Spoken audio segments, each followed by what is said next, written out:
ഇന്ന് വൈകുന്നേരം തിരഞ്ഞെടുപ്പ് കമ്മീഷൻ മാധ്യമങ്ങളെ കാണുന്നുണ്ട്. അതായത് രാഹുൽ ഗാന്ധി ആരോപിച്ച വോട്ട് ക്രമക്കേടിലെ കൃത്യമായ മറുപടി നൽകാനായി. ഈ മറുപടി അനുകൂലമല്ല എന്ന് കണ്ട് രാഹുൽ പട്ടായയ്ക്ക് ഒരു ടിക്കറ്റ് എടുത്തിട്ടുണ്ട്. മുങ്ങുമെന്നാണ് കേൾക്കുന്നത്. സാധ്യത ഉണ്ടോ?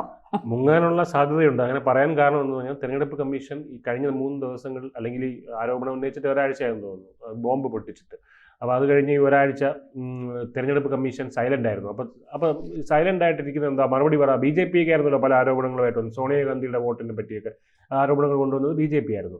അപ്പോൾ തെരഞ്ഞെടുപ്പ് കമ്മീഷൻ എന്താ മിണ്ടാതിരിക്കുന്നത്? മിണ്ട് എന്ന് പറഞ്ഞുകൊണ്ടിരുന്നത്. അപ്പോൾ തെരഞ്ഞെടുപ്പ് കമ്മീഷൻ ഈ ഒരാഴ്ച തെളിവുകളെല്ലാം ശേഖരിച്ചുകൊണ്ടിരിക്കുകയായിരുന്നു എന്നുള്ളതാണ്. അതായത് ഈ മറുപടി പറയാനായിട്ടുള്ള രേഖകളെല്ലാം സ്വരൂപിച്ചുകൊണ്ടിരിക്കുകയായിരുന്നു എന്നുള്ളത് നമുക്ക് മനസ്സിലാക്കാൻ. ഇപ്പോൾ അതെല്ലാം അതായത് ബോംബ് പൊട്ടിച്ചവൻ്റെ അണ്ണാക്കിൽ തിരിച്ചിട്ട് പൊട്ടിക്കാനായിട്ട് തെരഞ്ഞെടുപ്പ് കമ്മീഷൻ ഇപ്പോൾ വന്നിട്ടുണ്ട്. അപ്പോൾ എന്തായാലും ഇന്ന് വൈകുന്നേരം 3 മണിക്കാണ് വാർത്താ സമ്മേളനം വിളിച്ചിട്ടുള്ളത്. ഇന്ന് വൈകുന്നേരം 3 മണിക്ക് രാഹുൽ ഗാന്ധിക്ക് കൃത്യമായ മറുപടികൾ കിട്ടുമെന്ന് തന്നെ പ്രതീക്ഷിക്കാം. ഇത് തന്നെ ഇപ്പോൾ ഈ തെരഞ്ഞെടുപ്പ് കമ്മീഷൻ വോട്ടർ പട്ടികയിൽ ക്രമക്കേട് നടത്തിയോ എന്നുള്ള അവരുടെ വാദം എന്താണ്, അതായത് നടത്തിയെന്നുള്ള അവരുടെ മറുപടികളാണ് കിട്ടാൻ പോകുന്നത്. അതെന്താണെന്ന് അറിയാനായിട്ടുള്ള നമുക്ക് 3 മണി വരെ വെയിറ്റ് ചെയ്യേണ്ടി വരും. പക്ഷേ എന്തൊക്കെ ആയിരിക്കാം എന്നുള്ളത് നമുക്ക് അനുമാനിക്കാൻ കഴിയുന്നതാണ്. കാരണം ഇത് നമ്മളൊരു പൗരൻ എന്നുള്ള രീതിയിൽ നമുക്ക് വ്യക്തമായ ഒരു വിവരാവകാശ കമ്മീഷൻ വഴിയോ അല്ലെങ്കിൽ ഒന്ന് ഇന്റർനെറ്റിൽ നമ്മളൊന്ന് റിസർച്ച് ചെയ്താലോ അല്ലെങ്കിൽ സർക്കാർ ഉദ്യോഗസ്ഥരോട് ചോദിച്ച് മനസ്സിലാക്കാൻ പറ്റുന്ന കാര്യങ്ങളാണ് ഇതൊക്കെ. അപ്പോൾ സജീവ് ആല എന്ന് പറയുന്ന ഒരാളുണ്ട്. അദ്ദേഹം ഒരു സർക്കാർ ഉദ്യോഗസ്ഥനാണ്. അദ്ദേഹം ഈ തെരഞ്ഞെടുപ്പ് അദ്ദേഹം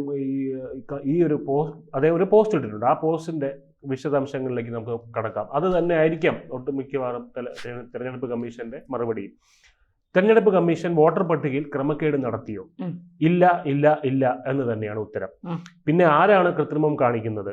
രാജ്യത്തെ രാഷ്ട്രീയ പാർട്ടികൾ. ഇന്ത്യയിലെ എല്ലാ രാഷ്ട്രീയ കക്ഷികളും ഇലക്ഷന് തൊട്ടു മുമ്പ് വോട്ടർ പട്ടികയിൽ മാസീവായിട്ട് ആളുകളെ ചേർക്കുന്നു.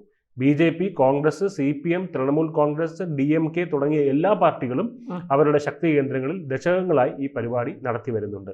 ഇങ്ങനെ വോട്ടർ പട്ടികയിൽ ആളുകളെ കുത്തിത്തിരികുന്നത് തടയാൻ ഇലക്ഷൻ കമ്മീഷൻ എന്തുകൊണ്ട് കഴിയുന്നില്ല? ഒന്നാമത്തെ കാരണം, തെരഞ്ഞെടുപ്പ് പ്രക്രിയയിൽ ജനങ്ങളുടെ പരമാവധി പാർട്ടിസിപ്പേഷൻ ഉറപ്പുവരുത്താനായി ഇലക്ഷൻ കമ്മീഷൻ എൻറോൾമെന്റ് നടപടിക്രമങ്ങളിൽ വരുത്തിയ ലളിതവത്കരണം. 2, തെരഞ്ഞെടുപ്പിന് തൊട്ടു മുമ്പ് വരെ വോട്ടർ പട്ടികയിൽ പേര് ചേർക്കുന്ന നിലവിലെ രീതി. 3, ഒരു മണ്ഡലത്തിലെ വോട്ടർ മറ്റൊരു മണ്ഡലത്തിലെ വോട്ടർ പട്ടികയിൽ പേര് ചേർക്കാൻ അപേക്ഷ നൽകിയാൽ ഇരട്ടിപ്പ് കണ്ടെത്താൻ സോഫ്റ്റ്വെയറിന് കഴിയാത്ത സാഹചര്യം. വോട്ടർ പട്ടികയിൽ പേര് ചേർക്കാൻ 18 വയസ്സ് പൂർത്തിയായ ആർക്കും ഓൺലൈനായി ഫോം നമ്പർ 6 അപേക്ഷ സമർപ്പിക്കാം. നിലവിലെ വിലാസത്തിൽ 6 മാസം സ്ഥിരതാമസമാണെന്ന് തെളിയിക്കുന്നതിനായി വാടക ചീട്ട് അല്ലെങ്കിൽ റെസിഡൻസ് സർട്ടിഫിക്കറ്റ് ഉൾപ്പെടെയുള്ള എന്തെങ്കിലും ഒരു അഡ്രസ് പ്രൂഫ് മാത്രം മതി. അതായത് ഈസിയായി ആർക്കും ഇങ്ങനെ അപേക്ഷ സമർപ്പിക്കാം. പാർലമെന്റ്, നിയമസഭാ ഇലക്ഷൻ തൊട്ടു മുൻപ് നടക്കുന്ന വോട്ടർ പട്ടിക റിവിഷൻ സമയത്ത് രാഷ്ട്രീയ പാർട്ടികൾ വൻതോതിൽ അവരുടെ ആളുകളുടെ പേരിൽ അപേക്ഷ സമർപ്പിക്കുന്നു. ഈ online application ERO, electoral registration officer, അന്വേഷണത്തിനായി ബൂത്ത് ലെവൽ ഓഫീസർക്ക് അയക്കുന്നു. അംഗൻവാടി വർക്കേഴ്സ് അല്ലെങ്കിൽ സംസ്ഥാന സർക്കാർ ജീവനക്കാരാണ് ഈ BLO, ബൂത്ത് ലെവൽ ഓഫീസേഴ്സ് ആയിട്ട് ജോലി ചെയ്യുന്നത്. ഇലക്ഷന് തൊട്ട് മുൻപ് നടക്കുന്ന വോട്ടർ പട്ടിക പേര് ചേർക്കൽ മഹാമഹത്തിൽ ഓരോ ബൂത്തിലും 100 കണക്കിന് ഫോം നമ്പർ 6 അപേക്ഷകൾ എത്തുന്നു. ഈ ഓരോ അപേക്ഷയും നേരിട്ട് പരിശോധന നടത്തി ജെനുവിൻ ആണോ എന്ന് ഉറപ്പുവരുത്താൻ ഒരു BLOയ്ക്കും കഴിയില്ല. അങ്ങനെ വരുമ്പോൾ ഏതാണ്ട് മുഴുവൻ അപേക്ഷയും അവർ ഓക്കെ അടിച്ചു വിടും. BLO ശുപാർശയുടെ അടിസ്ഥാനത്തിൽ ERO അപ്രൂവ് ചെയ്യുമ്പോൾ ഇവരുടെ എല്ലാം പേരുകൾ വോട്ടർ പട്ടികയിൽ ചേർക്കപ്പെടും. ERO, AERO, BLO വോട്ടർ പട്ടികയിൽ പേര് ചേർക്കുന്ന നടപടികളിൽ ഉൾപ്പെടുന്ന ഈ ത്രിതല സംവിധാനത്തിൽ പ്രവർത്തിക്കുന്നത് മുഴുവൻ സംസ്ഥാന സർക്കാർ ഉദ്യോഗസ്ഥരാണ്. കേന്ദ്ര തെരഞ്ഞെടുപ്പ് കമ്മീഷനിൽ ആകെയുള്ളത് 300 ജീവനക്കാർ മാത്രമാണുള്ളത്. അവർ ഏതാണ്ട് പൂർണ്ണമായും ദില്ലിയിലെ ആസ്ഥാന ഓഫീസായ നിർവാചൻ സദൻ കേന്ദ്രീകരിച്ചാണ് പ്രവർത്തിക്കുന്നത്. വോട്ടർ പട്ടികയിൽ പേര് ചേർക്കുന്നതുമായി ബന്ധപ്പെട്ട ഒരു പ്രവർത്തനത്തിലും ഇലക്ഷൻ കമ്മീഷൻ നേരിട്ട് ഇടപെടുന്നില്ല എന്നതാണ് വാസ്തവം. അപ്പോൾ കമ്മീഷൻ ഒരു ഉത്തരവാദിത്വം ഇല്ലെന്നാണോ? അല്ല. തെരഞ്ഞെടുപ്പിന് തൊട്ടു മുമ്പ് വരെ വോട്ടർ പട്ടികയിൽ പേര് ചേർക്കുന്ന നിലവിലെ രീതി മൂലമാണ് രാഷ്ട്രീയ പാർട്ടികൾക്ക് അവസാന നിമിഷം അപേക്ഷ മഹോത്സവം നടത്തുവാൻ കഴിയുന്നത്. വളരെ ചുരുങ്ങിയ സമയത്തിനുള്ളിൽ കുമിഞ്ഞുകൂടുന്ന ഈ അപേക്ഷകളിൽ വെരിഫിക്കേഷൻ നടത്താൻ ബൂത്ത് ലെവൽ ഓഫീസർമാർക്ക് കഴിയാതെ വരുന്നു. ടൈം ലിമിറ്റ് പാലിക്കാൻ ഈ അപേക്ഷകളെല്ലാം അംഗീകരിക്കാൻ EROമാർ നിർബന്ധിതരാകുന്നു. വ്യാജ വോട്ടർമാർ വോട്ടർ പട്ടികയിൽ വൻതോതിൽ ഇരച്ചുകയറി ഇരിപ്പുറപ്പിക്കുന്നത് ഇങ്ങനെയാണ്. ഈ അതിക്രമം തടയാൻ എന്താണ് മാർഗം? അവസാന ലാപ്പിലാണ് രാഷ്ട്രീയ പാർട്ടികൾ ആവേശഭരിതരാകുന്നത്. ആ സമയത്ത് സീറ്റ് പിടിക്കാൻ ഏതറ്റം വരെയും അവർ പോകും. പരമാവധി ആളുകളെ വോട്ടർ പട്ടികയിൽ ചേർക്കാൻ ശ്രമിക്കും. അതുകൊണ്ട് തെരഞ്ഞെടുപ്പ് പ്രഖ്യാപനം വരുന്നതിന് 2 മാസം മുമ്പെങ്കിലും വോട്ടർ പട്ടികയിൽ പേര് ചേർക്കൽ നിർത്തണം. കൂടാതെ റേഷൻ കാർഡ്, ആധാർ കാർഡ്, തദ്ദേശ സ്വയംഭരണ സെക്രട്ടറിയിൽ നിന്നുള്ള റെസിഡൻസ് സർട്ടിഫിക്കറ്റ് തുടങ്ങിയ ജെനുവിൻ അഡ്രസ് പ്രൂഫിന്റെ അടിസ്ഥാനത്തിൽ മാത്രമേ എൻറോൾമെന്റ് അനുവദിക്കാൻ പാടുള്ളൂ. അതോടെ പ്രശ്നം തീരുമോ? ഇല്ല. മറ്റ് മണ്ഡലങ്ങളിൽ വോട്ടർ പട്ടികയിൽ പേരുള്ളവർ വീണ്ടും ഫോം നമ്പർ 6 അപേക്ഷ നൽകിയാൽ അത് കണ്ടെത്താൻ നിലവിലെ സാഹചര്യത്തിൽ കഴിയില്ല. വോട്ടേഴ്സ് എൻറോൾമെന്റ് ബയോമെട്രിക് എൻട്രിയുടെ അടിസ്ഥാനത്തിലല്ലാത്തതിനാൽ തട്ടിപ്പുകാരെ കണ്ടെത്താൻ കഴിയില്ല. കർണാടകയിലെ ഒരു മണ്ഡലത്തിൽ രാഹുൽ ഗാന്ധി ചൂണ്ടിക്കാട്ടിയ അപാകതകൾ ഇന്ത്യയിലെ എല്ലാ ലോക്സഭ നിയമസഭാ മണ്ഡലത്തിലും ഈസിയായി കണ്ടെത്താനാവും. അതായത് രാഹുൽ ഗാന്ധി ചൂണ്ടിക്കാട്ടിയ അപാകതകൾ മഹാദേവ്പൂരിൽ അത് ഇന്ത്യയിലെ എല്ലാ ലോക്സഭാ മണ്ഡലത്തിലും ഈസിയായി കണ്ടെത്താനാവും. രാഹുൽ വിജയിച്ച വയനാട്, റായ്ബറേലി ഇവിടെയെല്ലാം തെരഞ്ഞെടുപ്പിന് തൊട്ടു മുമ്പ് ഇങ്ങനെ വൻതോതിൽ വോട്ടർ പട്ടികയിൽ പേര് ചേർക്കപ്പെട്ടിട്ടുണ്ട്. വാരണാസി, കൽക്കത്ത, ചെന്നൈ, തൃശ്ശൂർ, കണ്ണൂർ, കാസർഗോഡ് എന്ന് വേണ്ട എല്ലായിടത്തും അതാതിടങ്ങളിലെ പ്രബല കക്ഷികൾ മാസ് എൻറോൾമെന്റ് നടത്തുന്നു. കേരളത്തിൽ വോട്ടർ പട്ടികയിൽ ഇലക്ഷൻ കാലത്ത് ഇന്റൻസീവായി പേര് ചേർക്കുന്നത് മാർക്സിസ്റ്റ് പാർട്ടിയാണ്. ബൂത്ത് ലെവൽ വരെ അതിശക്തമായ സംവിധാനമുള്ള പാർട്ടി അവരുടെ ഒരു വോട്ട് പോലും നഷ്ടപ്പെടാതിരിക്കാൻ ശ്രമിക്കുന്നു. സുരേഷ് ഗോപിക്ക് തൃശ്ശൂരിൽ വിജയസാധ്യത പ്രവചിക്കപ്പെട്ടിരുന്നതിനാൽ BJP മറ്റു മണ്ഡലങ്ങളിൽ നിന്നും അവിടേക്ക് ആളെ കൊണ്ടുവന്ന് ചേർത്തിട്ടുണ്ടാവാനുള്ള എല്ലാ സാധ്യതയും ഉണ്ട്.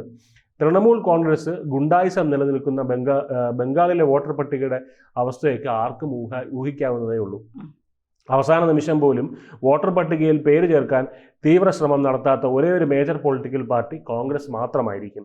പാർട്ടിയുടെ അടിത്തട്ടിൽ തന്നെ അതിരൂക്ഷമായിട്ടുള്ള ഗ്രൂപ്പിസം നിലനിൽക്കുന്നതിനാൽ കാലുവാരൽ തന്ത്രങ്ങൾ മെനയുന്നതിലാണ് ഇലക്ഷൻ കാലത്ത് ലോക്കൽ നേതാക്കളുടെ മുഴുവൻ ശ്രദ്ധയും കേന്ദ്രീകരിക്കപ്പെടുന്നത്.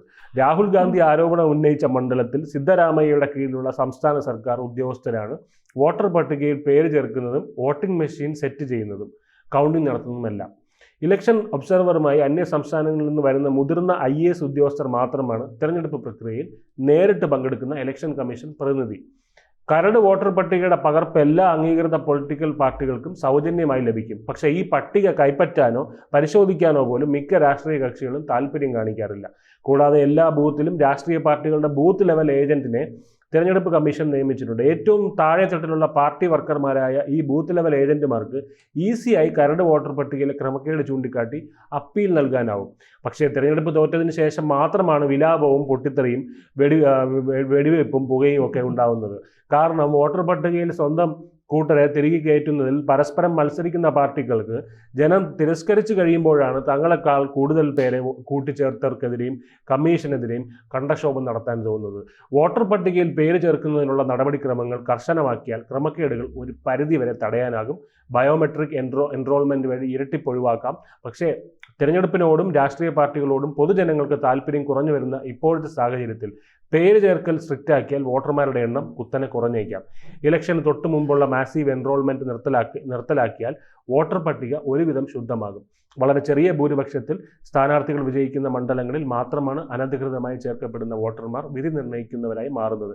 തൃശ്ശൂരിൽ 75,000 വോട്ടിന്റെ വൻ ഭൂരിപക്ഷത്തിൽ സുരേഷ് ഗോപി വിജയിച്ചത് മണ്ഡലത്തിൽ അദ്ദേഹത്തിന് അനുകൂലമായി സ്ത്രീ വോട്ടർമാരുടെ ഒരു തരംഗം രൂപപ്പെട്ടതിനാലാണ്. 10,000-ൽ താഴെയായിരുന്നു ഭൂരിപക്ഷമെങ്കിൽ വോട്ടർമാരെ അവസാന നിമിഷം പട്ടികയിൽ തള്ളിക്കയറ്റിയത് കൊണ്ടാണ് സുരേഷ് ഗോപി വിജയിച്ചതെന്ന് പറയാമായിരുന്നു. മാർക്സിസ്റ്റ് പാർട്ടി തലകുത്തി ശ്രമിച്ചിട്ടും അവരുടെ നമ്പർ വൺ ശത്രുവായ കെ സുധാകരന്റെ പാർട്ടി ശക്തി കേന്ദ്രമായ കണ്ണൂരിൽ വൻ ഭൂരിപക്ഷത്തിന് വിജയിച്ചു. അതേപോലെ തന്നെ ശൈലജ ടീച്ചർ വടകരയിൽ വൻ പരാജയം ഏറ്റുവാങ്ങി. കഴിഞ്ഞ ലോക്സഭാ തെരഞ്ഞെടുപ്പിൽ കേരളത്തിൽ ഇടതുവിരുദ്ധ തരംഗം വീശുകയും അതോടൊപ്പം ആലപ്പുഴ ഉൾപ്പെടെയുള്ള മണ്ഡലത്തിൽ BJPക്ക് അനുകൂലമായ കൺസോളിഡേഷൻ രൂപപ്പെടുകയും ചെയ്തു. അതിന്റെ പ്രതിഫലനമായിരുന്നു ഇലക്ഷൻ റിസൾട്ട്. 400 സീറ്റ് നേടുമെന്ന് വീമ്പിളക്കി നടന്ന BJPക്ക് വോട്ടെണ്ണി കഴിഞ്ഞപ്പോൾ കേവല ഭൂരിപക്ഷം പോലും തയ്ക്കാനായില്ല. അതേപോലെ യോഗി ആദിത്യനാഥിന്റെ പൂർണ്ണ നിയന്ത്രണത്തിലുള്ള ഉത്തർപ്രദേശിൽ BJPക്ക് കനത്ത തിരിച്ചടി നേരിടുകയും ചെയ്തു. രാഹുൽ ഗാന്ധിയെ അമേഠിയിൽ മുട്ടുകുത്തിച്ച് സ്റ്റാറായി വാണ സ്മൃതി ഇറാനി അതേ മണ്ഡലത്തിൽ 2024-ൽ ഒരു പുതുമുഖ കോൺഗ്രസ് സ്ഥാനാർത്ഥിയോട് തോറ്റു തുന്നം പാടി. ഇത് തന്നെയാണ് ജനാധിപത്യത്തിന്റെ സൗന്ദര്യം. വോട്ടർ പട്ടിക ക്രമക്കേടിലെ യഥാർത്ഥ വില്ലന്മാർ രാഷ്ട്രീയ പാർട്ടികളാണ്. 18 വയസ്സ് പൂർത്തിയായ എല്ലാ പൗരന്മാരെയും തെരഞ്ഞെടുപ്പ് പ്രക്രിയയിൽ ഭാഗമാക്കുന്നതിനായി തെരഞ്ഞെടുപ്പ് കമ്മീഷൻ സ്വീകരിച്ചിട്ടുള്ള ലിബറൽ എൻറോൾമെന്റ് പോളിസിയെ മിസ്യൂസ് ആൻഡ് അബ്യൂസ് ചെയ്യുന്ന രാഷ്ട്രീയ കക്ഷികളും നേതാക്കളും ഇപ്പോൾ ധർമ്മപുത്രർ ചമഞ്ഞ് തോറ്റതല്ല തോൽപ്പിച്ചതാണെന്ന് പറഞ്ഞ് കരഞ്ഞു കൂവി നടക്കുന്നു.